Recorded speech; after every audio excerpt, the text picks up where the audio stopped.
السلام علیکم ورحمۃ وبرکاتہ۔ کیسے ہو میرے عزیزو؟ امید کرتا ہوں کہ آپ خیریت سے ہوں گے۔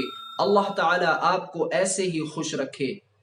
آج ایک نئی کلاس کے ساتھ میں پھر سے آپ کے سامنے حاضر ہوا ہوں، اور امید کرتا ہوں کہ آپ کو جو کل سبق میں پڑھایا گیا ہے وہ آپ نے سمجھ کر یاد کر لیا ہوگا۔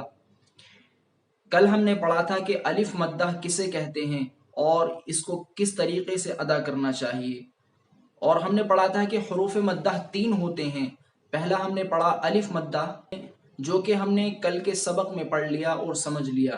آج ہم پڑھنے والے ہیں یا مدہ۔ آج میں آپ کو بتاؤں گا کہ یا مدہ کا قاعدہ کب ہوتا ہے۔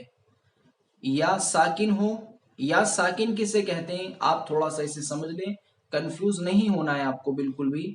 یا ساکن کہتے ہیں جس یا کے اوپر جزم آ جائے، جس یا کے اوپر جزم آ جائے۔ میں ابھی قاعدے میں آپ کو تھوڑا سا اور بتاتا رہوں گا۔ تو جس یا کے اوپر جزم آئے گا اس کو یا ساکن کہتے ہیں۔ تو یاد رہے کہ یا ساکن ہو اور اس سے پہلے والا حرف جو ہے وہاں پر زیر آ جائے، اس سے پہلے والے حرف کے نیچے زیر آ جائے، تو وہاں پر یا مدہ کا قاعدہ ہوتا ہے۔ تو یا مدہ کو بھی ہمیں ایک الف کے برابر ہی کھینچنا ہے، اس سے زیادہ نہیں اور اس سے کم نہیں۔ تو چلیے آج کے سبق کو بھی ہم شروع کرتے ہیں، چلتے ہیں اپنے قاعدے کی اور طرف۔ جیسا کہ آپ کے سامنے قاعدہ موجود ہے، آج کا سبق ہم یہاں سے شروع کرنے والے ہیں۔ اعوذ باللہ من الشیطان الرجیم، بسم اللہ الرحمن الرحیم۔ تو جیسا کہ میں نے آپ کو بتایا شروع ویڈیو میں کہ یا مدہ کسے کہتے ہیں، جس یا کے اوپر جزم ہو اسے یا ساکن کہا جاتا ہے، اور جب یا ساکن سے پہلے زیر آئے تب وہاں پر یا مدہ کا قاعدہ ہوتا ہے۔ اور یا مدہ کو بھی ایک الف کے برابر ہمیں کھینچنا ہے۔ یہ دیکھیے یا کے اوپر جزم ہے، یہ اسے جزم کہتے ہیں۔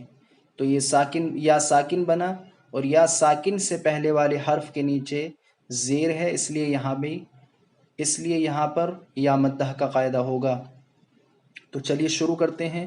حمزہ یا زیر ای، با یا زیر بی، تا یا زیر تی، ثا یا زیر فی، جیم یا زیر جی، ح یا زیر حی، خا یا زیر خی، دال یا زیر دی، ذال یا زیر ذی، را یا زیر ری، زا یا زیر زی، سین یا زیر سی، شین یا زیر شی، صاد یا زیر صی، ضاد یا زیر ضی، طا یا زیر طی، ظا یا زیر ظی، عین یا زیر عی، غین یا زیر غی، فا یا زیر فی، قاف یا زیر قی، کاف یا زیر کی، لام یا زیر لی، میم یا زیر می، نون یا زیر نی، واو یا زیر وی، ہا یا زیر ہی، حمزہ یا زیر ای، یا زیر ی۔ تو امید کرتا ہوں کہ آپ کے یہاں تک سمجھ میں آ گیا ہوگا۔ تو چلیے اس کی مشق بھی کرتے ہیں۔ دال یا زیر تی، نون یا زیر نی۔ اب دیکھیں یہاں بھی یا ساکن ہے، اور یا ساکن سے پہلے زیر ہے، تو دال کو ہمیں کھینچنا ہے ایک الف کے برابر۔ یہاں دیکھیے یا ساکن سے پہلے بھی زیر ہے، اس لیے نون کو بھی ہمیں کھینچنا ہے۔ دینی۔ آگے پڑھتے ہیں۔ فا یا زیر فی، ہا زیر ہی۔ اب یہاں پہ یا ساکن سے پہلے جب زیر ہے تو فا کو کھینچیں گے ایک الف کے برابر، اس لیے کہ یہاں پہ یا مدہ کا قاعدہ ہوگا۔ اور یہاں پہ خالی زیر ہے، چونکہ زیر کو جلدی سے پڑھا جاتا ہے، کھینچا نہیں جاتا، تو اسے کھینچیں گے نہیں۔ فی ہی۔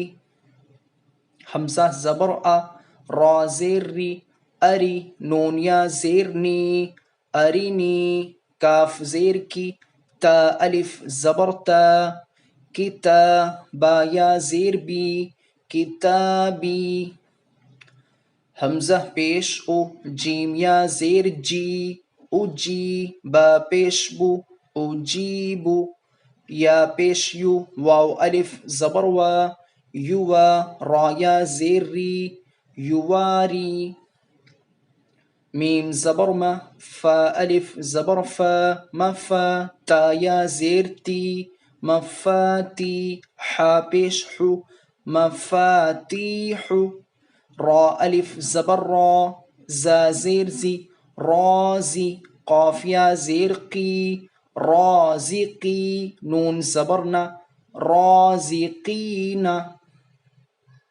عین زیر عی، با الف زبر با، عبا، دالیا زیر دی، عبادی۔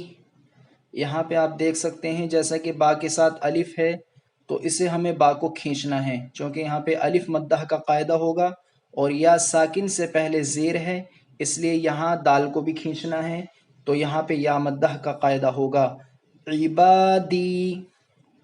عین زبر ع، ذال الف زبر ذا، عذا، با یا زیر بی، عذابی، تا زبر تا، میم الف زبر ما، تما، ثا یا زیر فی، تمافی، لام پیش لو، تماثیلو، میم زبر ما، قاف الف زبر قا، مقا، دال یا زیر دی، مقادی، را پیش رو، مقادیرو، حمزہ زبر ا، خا یا زیر خی، اخی، ہا زیر ہی، اخیہ، با زبر با، نون یا زیر نی، بنی، ہا زیر ہی، بنیہ۔ اب امید کرتا ہوں کہ آپ کے یہ سبق بہت ہی اچھے طریقے سے سمجھ میں آ گیا ہوگا، تو آج کے سبق کو ہم یہیں مکمل کرتے ہیں۔ السلام علیکم ورحمۃ اللہ وبرکاتہ۔